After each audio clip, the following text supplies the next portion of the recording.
Donald Trump habría buscado la ayuda de China para lograr la reelección en 2020. Esa es la más explosiva revelación del libro del ex asesor de seguridad del gobierno John Bolton. La Casa Blanca intensifica sus esfuerzos para evitar la publicación de la obra, que promete generar todavía más problemas para el jefe de Estado de cara a las elecciones de noviembre. Casi 80 millones de personas huyeron de sus hogares a causa de la violencia y la persecución en 2019. Eso es lo que revela el informe anual de ACNUR, publicado en vísperas del Día Mundial del Refugiado, que se conmemora el 20 de junio. Venezuela es el segundo país con mayor cantidad de desplazados después de Siria. Y este 18 de junio se conmemora el 80 aniversario del llamamiento del general Charles de Gaulle al pueblo francés para que se resistiera a la ocupación nazi. Un discurso transmitido por la radio de la BBC en 1940. El presidente francés Emmanuel Macron visitará a Boris Johnson en Downing Street en su primer desplazamiento al exterior desde el inicio de la crisis sanitaria. Muy buenos días, saludamos a toda la audiencia de France 24 en español. Muchísimas gracias por acompañarnos. Soy Santiago Aristide y comenzamos esta emisión en Estados Unidos. Y es que el gobierno de Donald Trump presentó una demanda con la que intenta frenar la publicación del libro de su ex asesor de seguridad nacional. Estamos hablando, por supuesto, de John Bolton, la habitación en donde ocurrió Memorias de la Casa Blanca. Aún antes de su publicación, la obra ya desata polémicas, pues en ella Bolton acusa al presidente de Estados Unidos de haber buscado la ayuda de China para conseguir la reelección en las elecciones de 2020 y también de haberse mostrado a favor de invadir Venezuela, entre otras cosas. Más detalles en el siguiente informe. Era una figura polémica dentro de la Casa Blanca y ahora fuera de ella, el ex asesor de seguridad John Bolton sigue dando de qué hablar. Su nuevo libro, La habitación en donde ocurrió, en el que cuenta cómo supuestamente se comporta Trump en su despacho, se ha convertido en el objetivo de una demanda civil presentada por el gobierno de Estados Unidos contra Bolton. Washington confía en detener la publicación del libro argumentando que tiene información clasificada que comprometería la seguridad nacional. Considero toda conversación conmigo como presidente altamente clasificada. Eso significaría que si él escribió un libro y ese libro se publica, él está rompiendo la ley. En un extracto de esta obra publicado en el Wall Street Journal, Bolton realiza una serie de acusaciones contra el presidente. Una de ellas es que Trump le pidió a su homólogo chino Xi Jinping que comprara grandes cantidades de productos agrícolas de Estados Unidos para ayudarlo con los estados que dependen de esa industria en las próximas elecciones. Bolton escribe: Entonces él sorprendentemente cambió la conversación hacia las próximas elecciones presidenciales en Estados Unidos, aludiendo a la capacidad económica de China para afectar las campañas en curso, rogándole a Xi que le ayudara a ganar. Esta es una revelación condenatoria a la luz de que Trump recientemente firmó una ley que sanciona a funcionarios chinos por el encarcelamiento masivo de musulmanes uigur. El ex asesor de seguridad también describe en su libro cómo el secretario de Estado Mike Pompeo le entregó una nota en donde se burlaba de Trump con un insulto. En caso de ser cierto, los señalamientos de Bolton ofrecen munición nueva para los críticos de Trump en la carrera presidencial de noviembre. Continuamos en Estados Unidos porque el presidente Donald Trump firmó una ley que traería sanciones contra funcionarios chinos, y esto por reprimir a minorías musulmanas uigures en la región de Xinjiang. En Beijing afirman que el decreto es un ataque malintencionado desde Washington que busca denigrar de esta manera sus políticas, y el gobierno chino dice que los campos en los que se reúnen a los uigures buscan ofrecer alternativas al extremismo. Veamos el informe. Es un asunto sobre el cual están de acuerdo la mayoría de los congresistas estadounidenses y el presidente Trump. La necesidad de actuar en contra de lo que ellos y las Naciones Unidas denuncian como campos en los que China ha encarcelado a los uigures y a otros musulmanes. El presidente Trump firmó la ley que solo tuvo un voto en contra en el Congreso. La norma planea sanciones en contra de funcionarios chinos que señalan como responsables de estas detenciones masivas. Sus bienes en Estados Unidos serán congelados y será restringido su acceso al país. La protección de derechos humanos básicos define el alma de una nación. Estados Unidos urge a todos los países a que se nos unan para presionar por el fin inmediato de esta represión. Para China, la ley es un ataque más desde Washington en contra de sus intereses. La tensión es alta entre las dos economías más grandes del mundo, por el comercio o por Taiwán y Hong Kong, sobre las cuales China quiere intensificar su control. Estados Unidos también ha acusado a Beijing de no haber manejado adecuadamente la crisis del coronavirus y permitir que la enfermedad se expandiera por todo el mundo. China responde que la ley es el más reciente intento para dañar su reputación y dice que sus campos buscan alejar a la gente del extremismo islámico.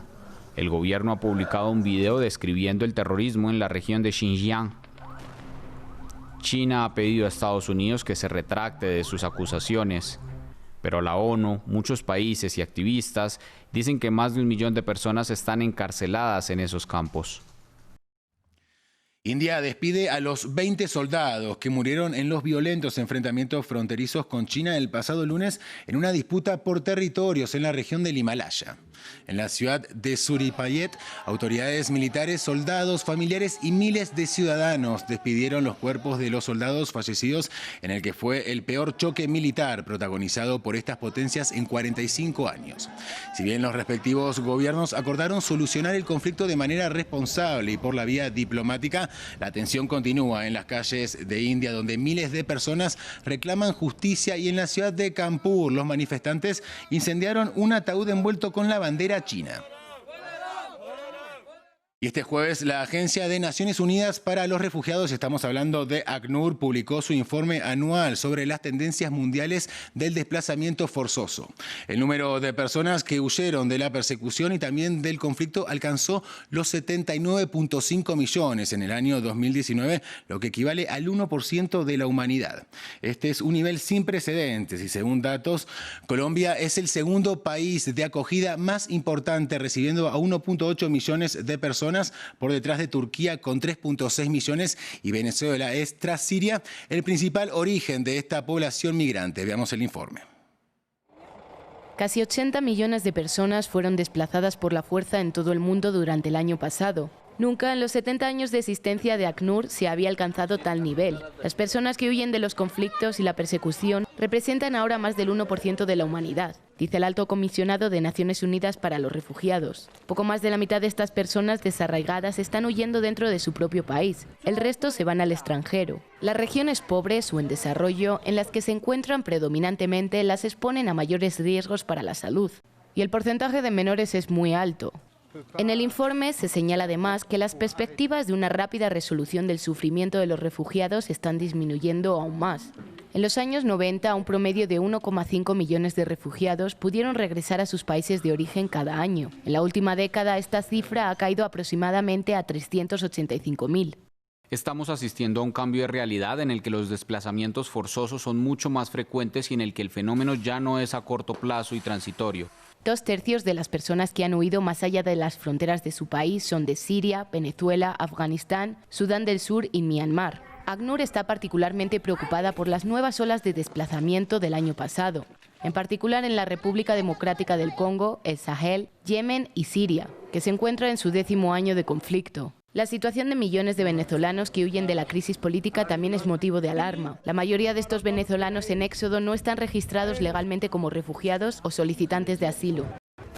En noticias de América Latina, las hectáreas de cultivos de coca en Colombia, estamos hablando del mayor productor mundial de cocaína, se redujeron en un 9% entre 2018 y 2019. Estas son las últimas cifras de Naciones Unidas que han sido celebradas por el organismo internacional y también por el gobierno colombiano al romper con la tendencia ascendente de los últimos años. Sin embargo, si bien la superficie de tierra con siembras de coca disminuyó, la producción de cocaína aumentó, y los detalles nos los trae Mar Romero Sala.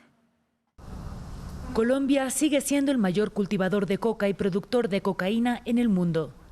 Pero el país logró su mejor resultado en recortarle terreno a los cultivos ilícitos, según el último informe anual de la Oficina de las Naciones Unidas contra la Droga y el Delito. El gobierno celebró la cifra. Nos presenta una reducción del 9% del área sembrada de cultivos ilícitos, que se convierte en la mayor reducción de cultivos ilícitos en los últimos 6 años en nuestro país. Y es que esta reducción, que llega al 9% respecto al 2018, corta con la tendencia ascendente de los últimos años. Pero no es la única cifra que destaca el informe, porque a pesar de que los cultivos disminuyeron, la producción de clorhidrato de cocaína aumentó en un 1,5%, debido a que los cultivos mejoraron su productividad. Eso significa que en 2019 salió más cocaína del país que en 2018. La política del presidente Duque en la lucha contra la coca y el narcotráfico ha levantado críticas, especialmente por priorizar la erradicación forzosa de los cultivos a través del ejército, en vez de buscar la sustitución voluntaria establecida en el PENIS, uno de los puntos del acuerdo de paz firmado en 2016 para apoyar a los campesinos que quieren dejar de sembrar coca para encontrar ingresos alternativos. El gobierno no está cumpliendo con el desarrollo del PENIS. Los procedimientos de esa dirección son lentos, no hay voluntad política ni financiación, ni las estrategias para perseguir a los narcotraficantes, reales dueños del negocio, son eficientes. Los cultivos de coca se concentran en los lugares donde el gobierno colombiano tiene menos presencia y donde la violencia y el conflicto siguen siendo una realidad. Y continuamos ahora con información sobre el avance del coronavirus a nivel mundial. El número de casos a nivel global superó ya los 8.300.000. Alemania, por su parte, reportó en las últimas horas un importante aumento en el número de contagios con 580 nuevos casos, una cifra considerablemente superior a los 345 del día anterior. Parte de este incremento se debería al brote ocurrido en un matadero en el norte del país, donde unos 650 trabajadores dieron positivo de COVID-19. Y el rebrote en China continúa alertando a los ciudadanos y también a las autoridades del país, que sumó 21 nuevos casos en las últimas horas, mientras que en América Latina, Perú es el segundo país más afectado con más de 240.000 casos.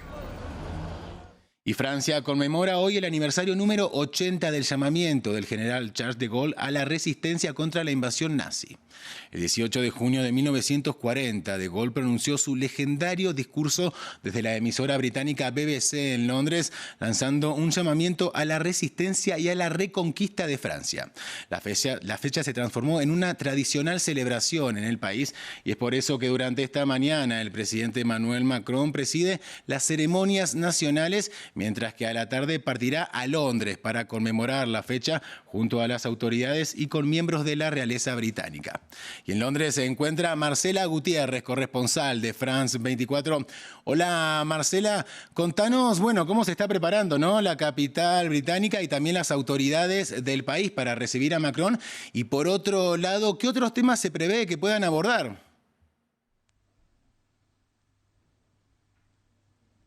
Así es, ya está todo listo. El presidente Emmanuel Macron será recibido por el primer ministro Boris Johnson en la residencia oficial, el número 10 de Downing Street, un poco más tarde, para celebrar este especial aniversario para ambas naciones, el llamamiento de Charles de Gaulle en el exilio aquí en la ciudad de Londres, que desde la BBC hizo este llamado a la resistencia de la ocupación nazi, un llamado a la población francesa, y el presidente Macron va a otorgar a Londres la Legión de Honor en solidaridad por lo que la ciudad hizo por el pueblo francés en ese momento. Además, el príncipe Carlos, quien es el heredero a la corona británico, también recibirá al presidente Macron. Habrá un espectáculo aéreo con la Royal Air Force en medio de un diluvio que en este momento hay aquí en la ciudad de Londres. Y es importante también destacar que este es el primer viaje que realiza el presidente Macron a un país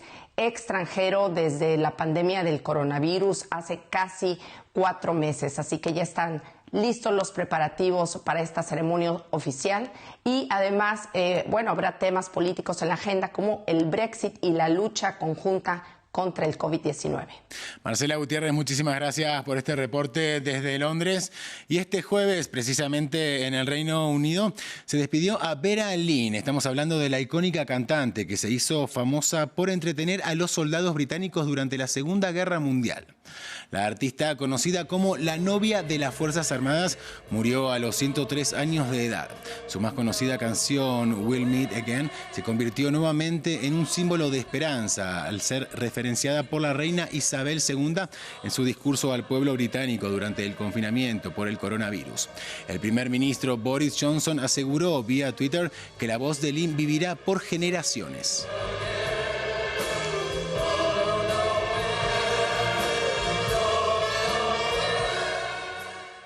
Llegamos al final de esta emisión informativa, pero quédense con nosotros, hay muchísimo más en el resto de nuestra programación y también, como siempre, en france24.com.